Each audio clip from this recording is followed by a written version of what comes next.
The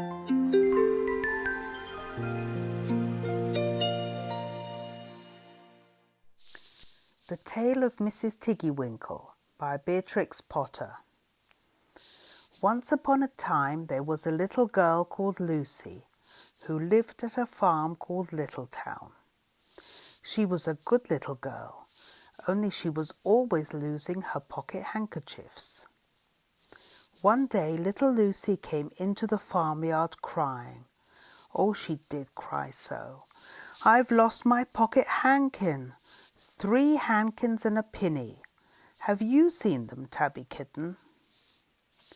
The kitten went on washing her white paws, so Lucie asked a speckled hen, "Sally Hennypenny, have you found 3 pocket hankins?" But the speckled hen ran into a barn, clucking, "I go barefoot, barefoot, barefoot." And then Lucie asked Cock Robin sitting on a twig. Cock Robin looked sideways at Lucie with his bright black eye, and he flew over a stile and away. Lucie climbed upon the stile and looked up at the hill behind Littletown, a hill that goes up, up into the clouds as though it had no top. And a great way up the hillside, she thought she saw some white things spread upon the grass. Lucie scrambled up the hill as fast as her stout legs would carry her. She ran along a steep pathway, up and up, until Littletown was right away down below. She could have dropped a pebble down the chimney. Presently she came to a spring, bubbling out from the hillside. Someone had stood a tin can upon a stone to catch the water, but the water was already running over, for the can was no bigger than an egg cup. And where the sand upon the path was wet, there were footmarks of a very small person. Lucie ran on and on. The path ended under a big rock. The grass was short and green, and there were clothes, props cut from bracken stems with lines of plaited rushes and a heap of tiny clothespins, but no pocket handkerchiefs. But there was something else, a door, straight into the hill, and inside it someone was singing, "Lily white and clean, oh, with little frills between, oh, smooth and hot, red rusty spot, never here be seen, oh." Lucie knocked once, twice, and interrupted the song. A little frightened voice called out, "Who's that?" Lucie opened the door, and what do you think there was inside the hill? A nice clean kitchen with a flagged floor and wooden beams, just like any other farm kitchen. Only the ceiling was so low that Lucie's head nearly touched it, and the pots and pans were small, and so was everything there. There was a nice hot singy smell, and at the table with an iron in her hand stood a very stout, short person staring anxiously at Lucie. Her print gown was tucked up, and she was wearing a large apron over her striped petticoat.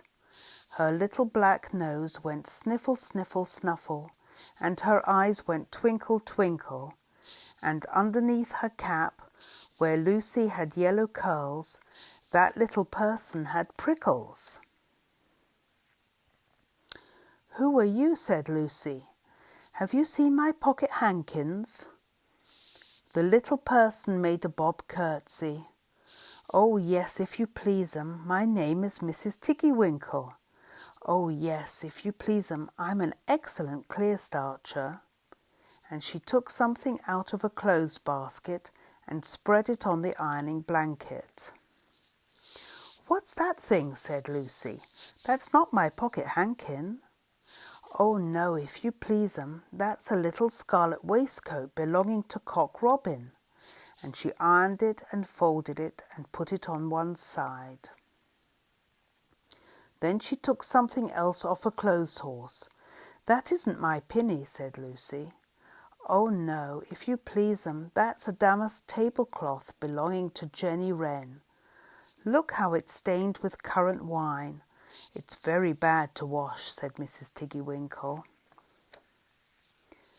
Mrs. Tiggy-Winkle's nose went sniffle, sniffle, snuffle, and her eyes went twinkle, twinkle, and she fetched another hot iron from the fire.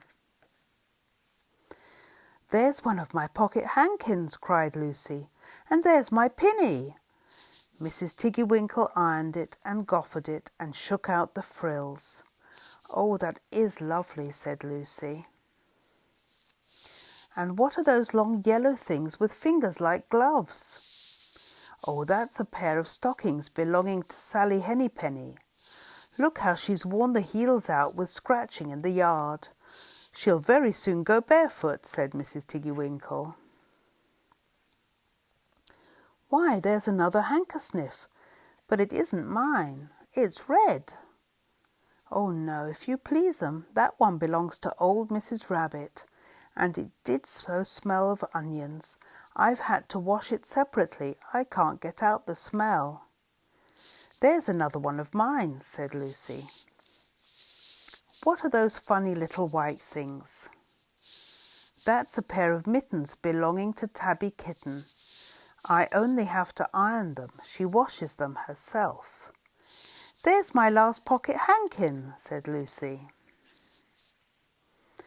And what are you dipping into the basin of starch? They're little dicky shirt fronts belonging to Tom Titmouse. Most terrible particular, said Mrs. Tiggy-Winkle. Now I've finished my ironing, I'm going to air some clothes.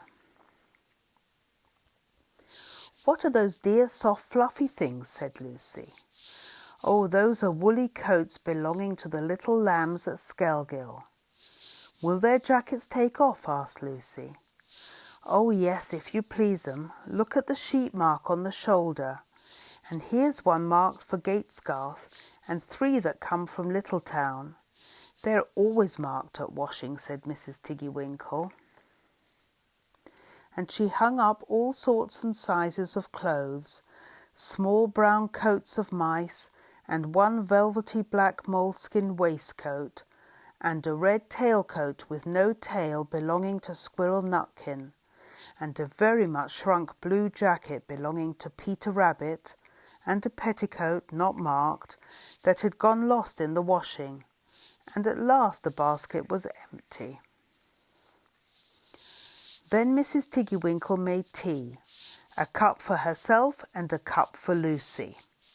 They sat before the fire on a bench and looked sideways at one another. Mrs. Tiggy-Winkle's hand holding the teacup was very, very brown and very, very wrinkly with the soap suds, and all through her gown and her cap there were hairpins sticking wrong end out, so that Lucie didn't like to sit too near her. When they had finished tea, they tied up their clothes in bundles, and Lucie's pocket handkerchiefs were folded up inside her clean pinny and fastened with a silver safety pin. And then they made up the fire with turf and came out and locked the door and hid the key under the door-sill. Then away down the hill trotted Lucie and Mrs. Tiggy-Winkle with the bundles of clothes. All the way down the path little animals came out of the fern to meet them. The very first they met were Peter Rabbit and Benjamin Bunny. And she gave them their nice clean clothes, and all the little animals and birds were so very much obliged to dear Mrs. Tiggy-Winkle, so that at the bottom of the hill, when they came to the stile, there was nothing left to carry except Lucie's one little bundle. Lucie scrambled up the stile with the bundle in her hand, and then she turned to say good night and to thank the washerwoman. But what a very odd thing! Mrs. Tiggy-Winkle had not waited either for thanks or for the washing bill. She was running up the hill, and where was her white frilled cap, and her shawl, and her gown, and her petticoat? And how small she had grown, And how brown and covered with prickles! Why, Mrs Tiggy-Winkle was nothing but a hedgehog. Now some people say that little Lucie had been asleep upon the stile, but then how could she have found 3 clean pocket hankins and a pinny, pinned with a silver safety pin? And besides, I've seen that door into the back of the hill called Cat Bells, and besides, I am very well acquainted with dear Mrs Tiggy-Winkle.